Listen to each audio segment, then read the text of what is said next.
আওয়ামী লীগকে রাজনৈতিক দল বলা যায় কিনা এ নিয়ে বিতর্ক রয়েছে।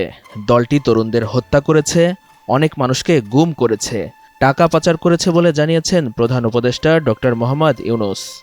৫ আগস্ট সাবেক প্রধানমন্ত্রী পালানোর পর জনগণ মুক্তির উদযাপন করেছে বলে মন্তব্যও করেছেন তিনি।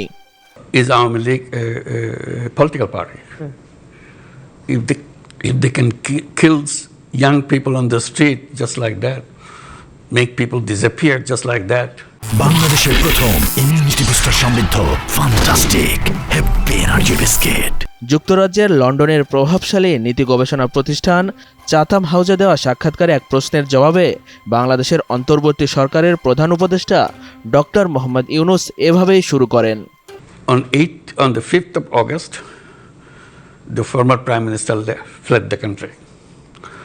So people were celebrating in the whole country that finally we are free. Awami League নিষিদ্ধের ব্যাপারে ডক্টর ইউনূস এ সময় আরও বলেন, ৫ আগস্টের পর জনগণ ধরে নেয় এই দলটির অস্তিত্ব শেষ, তবে তারা কন্টিনিউ একই কাজ করছে।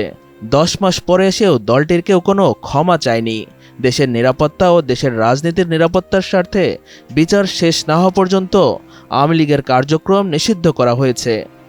For us, chapter is closed. This part is over. Now it's a country without them.